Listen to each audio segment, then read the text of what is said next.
Assalamualaikum warahmatullahi wabarakatuh. Ayeuna nyaritakeun doa indung ketika santri rek riadoh. Yuk urang ngaji bareng. Masya Allah tebudak ku suci-suci ting pikiran anak padahal diberi dahar tina hasil non migas tapi ya budak non gitu jadi non jadi bagus saya tuh diridokeun atuh geus itu sabodo jana dek ibadah mah ka Gusti Allah balik deui geus diridokeun ngadoa deui memeh ngadoa cik anakna mama abdi kuari geus berubah pemikiran abdi dedeulana indung tah itu udah jadi orang dek usaha mantek ngajejes indung ditoler-toler mah urang dek naon indung tak indung pengabdian urang ka Allah tapi wasilahna kudu aya ridho indung birrul walidain Masya Allah. A'udzu billahi minasy syaithanir rajim. Inna Allah malaikatahu yusalluna 'alan nabi. Man akhlasa lillah arba'ina sobahan zaharat yanabi'ul hikmah min qalbihi ala lisan. Sahaja lemah anu ngamurnikeun ngaikhlaskeun ngabersihkeun tina dahar nginum jeung jima puasa 40 poe bae bakal zaharat yanabi'ul hikmah lahirlah sumran-sumran hikmah timbul tidak kolbukna bakal kana lisan engke lisanna bakal dibimbing ku Gusti Allah sebab kolbuna bersih 40 poe ulah dahar ulah nginum mulaji majeng pembajikan 40 poe 40 peuting paeh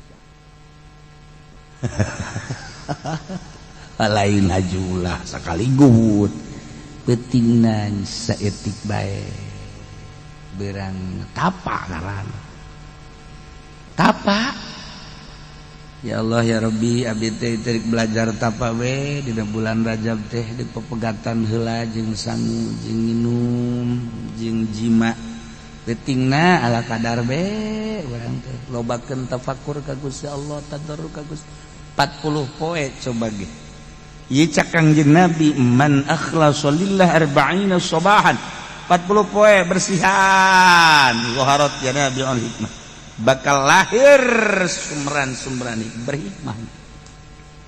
berhikmah geus omongan urang teh anu tatadina ku pamajikan tilok didenge ku ari mah didenge tatadina pan pamajikan ka batur mah kadang kana kasalaki mati lo asal-asal ngomong mah ngajebian deh salon deh itu banyak pan orangnya. Ha, coba ge 40 poe urang tapa. Beuh pamajikan ge ujianna nampe di urang. Coba Kak. Ngomong sih Kak abdi asana rindu. Masyaallah. Eta bersihan 40 poe. Saihun ngaran. Masyaallah.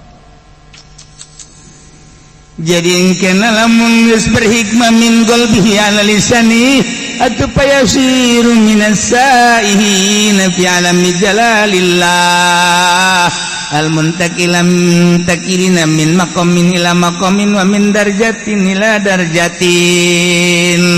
Jadi engkena kasupkeun nanya ngalalakon fi alamir ruhaniyah mindahkeun alam jasad ke alam ruhani atuh kudu ditapaan ieu lah ngaranna saihun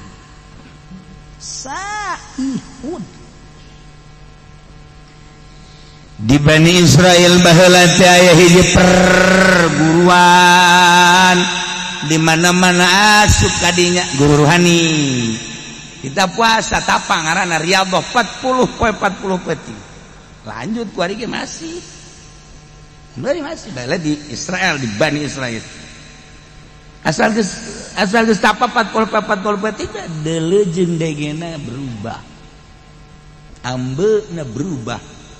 Wari geus jadi aya di alam ruhani. Hebat eta perguruan ruhani mun kuari thariqah nu asli.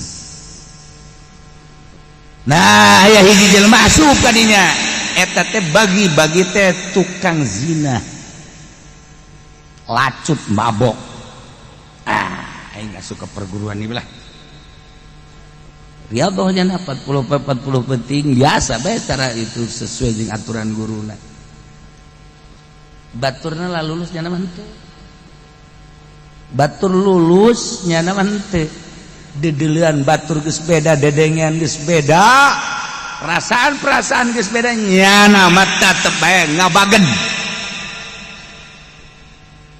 Laporan ka guruna, cenah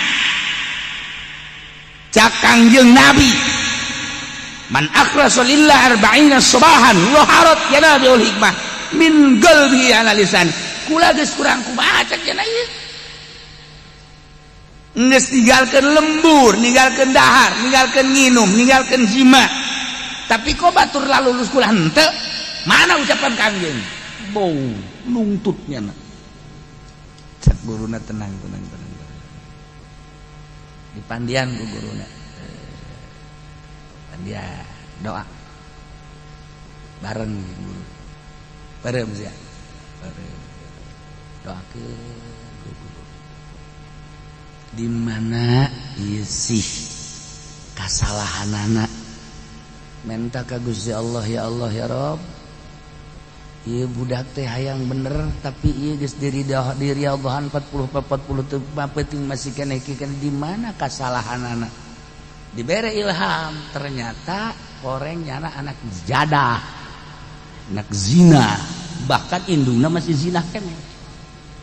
Jadi gangguanna ti indung. Gangguan nanti indung langsung didatangan ku guruna.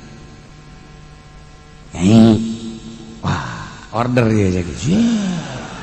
Siapa tuh nyokan bakar sorban meureun, anggap order bae. Kecuali si eta los. Aduh aing. Yaksi. Bangsana babeurnya. Lu datang teh pajadek order. Naon ieu kalengitan anak leungit kira anak kugu. Waduh tukang neangan order.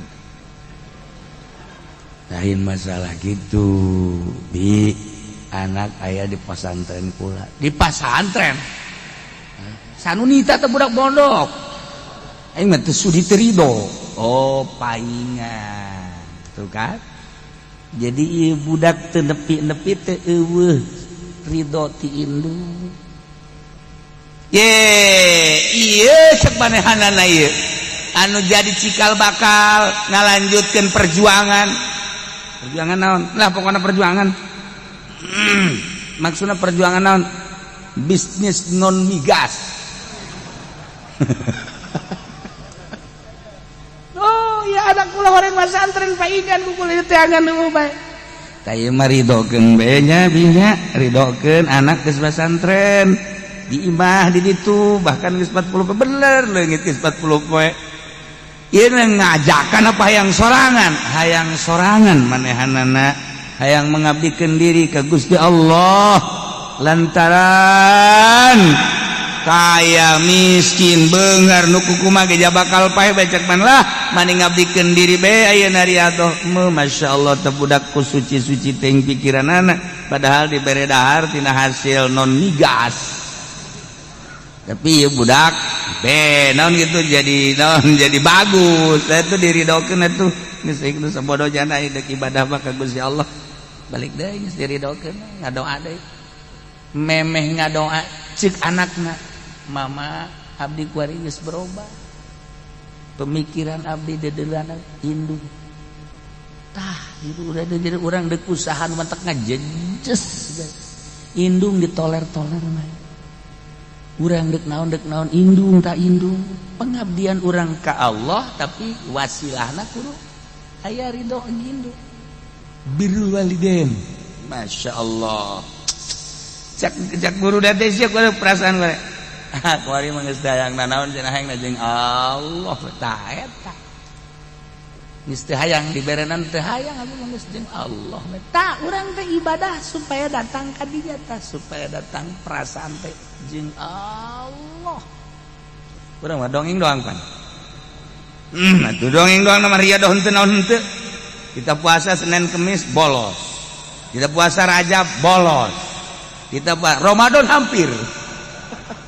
Kumaha asaihun Masya Allah pindah ya ke makom ruhani orang puasa beta puasa nyetikan tapi dahar mah dahar tetap minum tapi seetik beda ya perasaan lain deh dedelan lain deh aja mumbung ke mana-mana mumbung ke mana-mana Saihun tuh kan ya kari Lailah jelema mukmin anu bakal dibubung aku surga 8 nomor kahiji at-taibun nomor kedua al-abidun nomor katilu al-hamidun nomor kaopat